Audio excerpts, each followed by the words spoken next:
Hello, Pastor Mike. First of all, I bring you greetings from your three kids. I bring you greetings from them, Michelle, Great, and Gabriel. I just got a video trending online and I thought it fit to reply you. It is me you have issues with, then I think you should face me. I don't know why you're fighting a man who obviously has done you no wrong and has no hand in whatever issues we both had. You have called on Nigerians over an issue that you already know the truth. I don't know why you're doing this. I don't know who paid you. I don't know what you want to achieve. But the only thing I'm going to say to you, haven't you done enough? Have you not destroyed this heart enough? Haven't you done the worst that any man could ever do? Have you not done? Aren't you tired of the too many things you've done to me? Aren't you tired? Aren't you tired of the things, the pain, the things that are too despicable that I can't even tell the word? Are you not tired? Are you not tired of plugging someone's daughter into pain? Aren't you tired? Are you not tired? You left me in Kano. You left me, you called me on a certain day and you told me that, yeah, you're going to leave the marriage. I thought you were bluffing. I called my people. And they can testify. My mom is there. My brothers are there.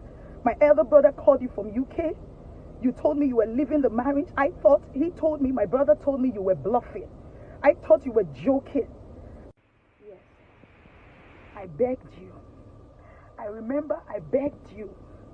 And then I got to the office. I collapsed according to what my principal said because I opened my eyes in the hospital.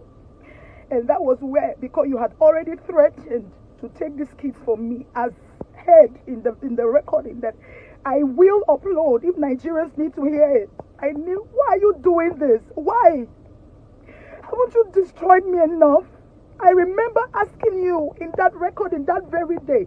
I told you, I said, even if you borrowed my womb, you have done so much. You have done so much. And when I begin to tell Nigerians what you have done to me, the hell you made me pass through in 10 years. Mike, I have hidden this because of the respect I had for you as the father of my kids. I never ever wanted to drag you online because internet don't forget issues. And I have children that I value so much. I know how this is going to affect them. I never wanted it. And so I allowed you to take your way and allowed you to have your way, whatever you wanted. If I begin to tell Nigerians the hell with evidences that you, Mike, has passed me through for 10 years, people are going to come out to do videos too because there are people who were first-hand witnesses to your maltreatment, Mike. They have that recording to show, and I'm going to upload it. I'm going to upload those recordings. I will call my brother now for those recordings you send them. You told them that I was going to crawl in the gutters, that I will eat from the dustbin. In your own words, you said that to my people. And I told them not to do anything to you, that you are still the father of my kids. Oh, Jesus. And then I picked the pieces of my life in depression. At some point, I had contemplated suicide. And it was my little boy who God used to rescue me that very day. I had written my suicide note. I had written it down. I bought a sniper because I couldn't fathom why I will live life this much pain. Are you not tired? Mike, are you not tired? I won't drag you. I am only replying you. I won't drag you because of my children. But if you push me, I'm doing this reply right now to you, Mike, please. You have done so much. It's enough. It's enough. And you left. I picked the pieces of my life. I picked it. Even when you told my mom that it is not in your house I will do international ministry. I preached the gospel even before I met you. I remember I couldn't face Apostle John, the same Apostle John Suleman you are dragging right now. I couldn't face him. I could not. I was so scared. You had this whole thing planned out. And I told my brothers that I was going to crawl in the gutters. I will not reply you, Mike. My people will reply you. Because they all know how you've treated us and how you've gone over these issues. You have recordings you sent to them. You had this thing all planned out. And like I said, this is the worst you can do. I will come out of this one, Mike. I am not hypnotized. I am not under a spell. I know exactly what I'm doing. And listen to me, you had all this planned out. We got married in 2009. We were given 2 certificates. And I was told by the church to return 1 certificate to the local government, and the other wedding certificate was mine. You took the duplicate that I was to send to the local government, and you came back, Mike, to tell me that that certificate got missing because you said you wanted to do a visa. I kept quiet. A year later, Mike, you came back to me. If I'm lying, counter this video. You came back to me and you told me that you need the original of a wedding certificate, that you want to do a visa. I gave it to you. You came back again, Mike, and you told me that you have lost it. And you... Mike, this is it. This is the worst you will ever do. I had to get into this car because I did not want my kids to hear nothing. I have always protected them.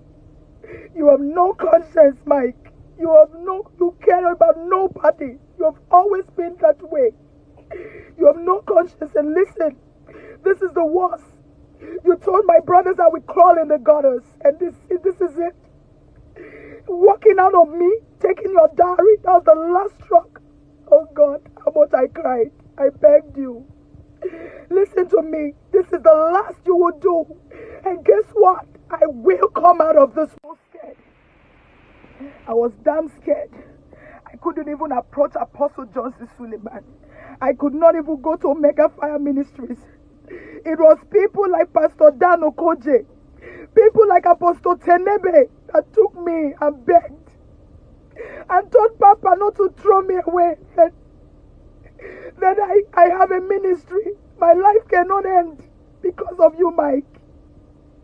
And then it took 1 year, because before even Papa could hear me out, the same man you are accusing of what I don't know, the same man, it took him 1 year to even hear me.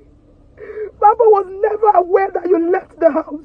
This has nothing to do with Omega Fire Ministries, and you know it. Mike, you know it. And then the next hits you drew the last draw that broke the camel's back. You went to my people and demanded your bride price. Mike, I remember I called you. And you told my people, you went to my house, you went to my mom, and you guys demanded your bride price. In your words, Mike, you said you're not ready to judge to anybody. My mom asked that for 2 years, you never took care of your children. I am in the same Abuja with you. Mike, I am in the same Abuja with you. I am here with you. Instead, you will send bloggers to interrogate me. And the last Apostle Justice Suleman sent for you. You refuse to show up. You refuse to go. You did so much that I am not going to say. I'm not going to say.